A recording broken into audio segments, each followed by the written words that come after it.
हे दरोगा जी, क्या हुआ है बच्ची? क्या प्रॉब्लम है? बोलो।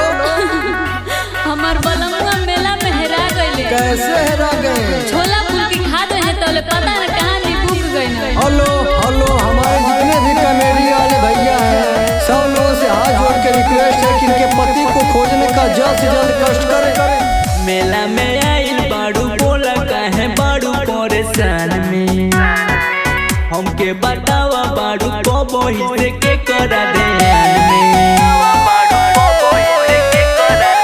मेला में आइल बाड़ू बोला काहे बाड़ू परेशान में, हमके बतावा बाड़ू को बोही से के करा दे।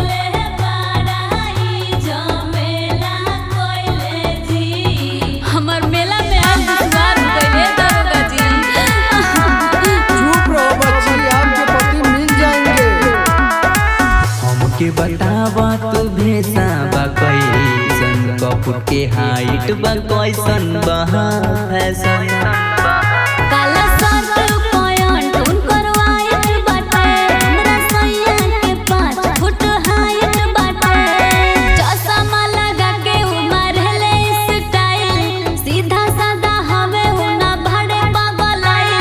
सुनिए दरोगा बात मान ले हमार खोज मेला में बड़ुए बलमुआ हेराए।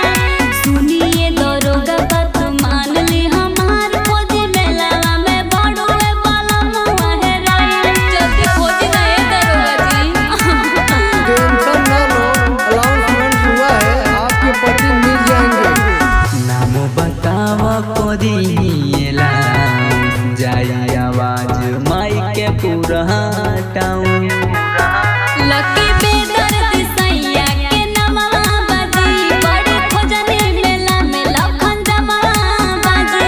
घूमे खातिर मेला रहले अबुदाई, बबरी झाड़ी के उमर हेले सबाई। सुनिए दरोगा बात मान ली हमार खोज मेला में बड़ुए बलमुआ हेराए। सुनिए दरोगा बात मान ली हमार खोज मेला में बड़ुए बलमुआ हेराए। खोज दिन ए दरोगा जी।